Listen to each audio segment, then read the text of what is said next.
Vance edition. Vance is going to be Vanessa for today. He's going to make something from an Italian background. And so I'll hand it over to him. Great, thank you.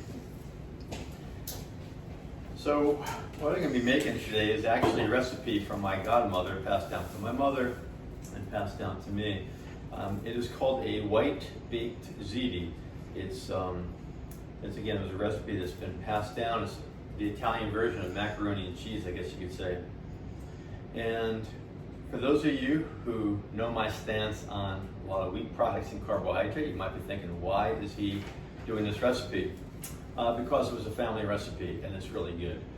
I like to treat wheat kind of more as a splurge, if you will, kind of as a treat. Although I don't live on it, I still like to have some pasta dishes here and there. When we're doing the pasta, try to lean toward organic if you're going to use wheat products. And if you don't want wheat at all, if you're have gluten issues or just choose not to, there is like a yellow lentil pasta. You could also take spaghetti squash, cut it in half, rub the inside with olive oil, salt and pepper it, flip the halves onto a plate, into a pan, cook it about 45 minutes at about 400 and just scoop that out. I've done those I've made that change to the recipe when I want to keep my carbohydrate down and just keep the wheat out. But we're going traditional. This way my godmother doesn't roll in her grave knowing that I'm doing it with spaghetti squash. Okay, so what we're going to do, we boiled our pasta, we have that all set aside. What I have here is a quarter cup of butter. Again, I believe in using whole fat on everything. I believe in grass-fed products, so this is grass-fed butter. Now our milk we did get from the kitchen is, but generally we use grass-fed milks. And we have 2.5 tablespoons of flour in here, just to thicken it. We have it on a low heat. We're going to stir this. This has been up here for a little bit. We're getting into a low simmer boil. Now once that's done, we're going to be taking that and we'll dump it in our pasta. We have the mozzarella, or the mozzarella, as the Italians from Brooklyn or New York would tend to say. Look up Italian spelling bee if you want to know how to spell mozzarella. And we're going to have that set up and we'll have everything laid out and let's see how it comes out.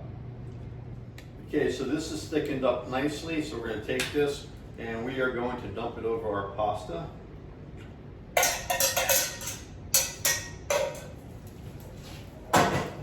Now we're going to take, now again, this is just 1 pound of a whole fat mozzarella cheese, and sometimes we play with different cheeses, putting a little bit of fontina in there, maybe some grated Parmesan and so forth. So right now we're just going to stick to the mozzarella.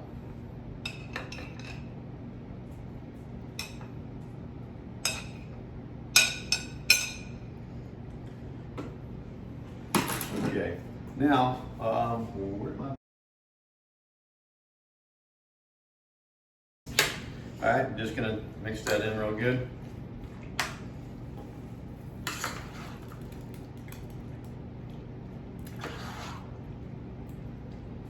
As far as the cheese, the mozzarella, I like the blocks. Again, I like whole fat because it has much more flavor. I tend to steer away from anything that says low fat, and definitely skim. And whether you shred it, whether you keep it in chunks, I like the small chunks like that, the way it melts. I'm gonna let that sit for a couple seconds. As far as with our tray here, with our baking dish, whether you want to use a little bit of butter or a little bit of olive oil, rub it in. Then we just put I have seasoned Italian breadcrumbs, and I put a pinch of panko in here because it helps crisp it a bit. I'm gonna put that along here on the bottom, and then we're gonna come back and put some of that over the top. So, got that all set. Gonna pour this in.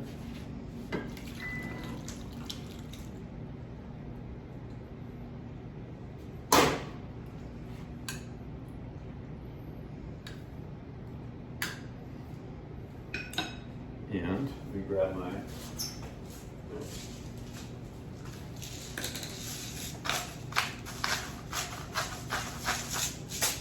little bit of Himalayan sea salt. And just stir that in a little bit.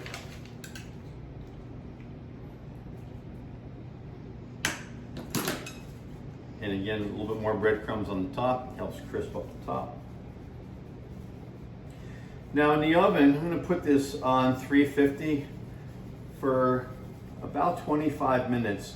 And then I'm going to switch it to the convection. I've noticed a couple times experimenting at home that the convection oven really crisps the top up really nice, more than the traditional oven. Probably can cook the whole thing in convection, but all right, that's ready to go. Again, it's going to be in the oven for about 25 minutes. We'll turn the convection on, and then we'll just, based on how the top crisps up, we'll get it out of there.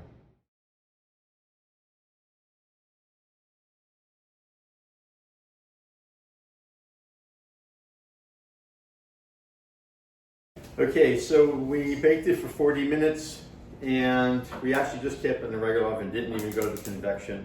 And as you can see, the top crisps up really nicely, and we're going to serve this up. So again, this is an Italian white baked ziti.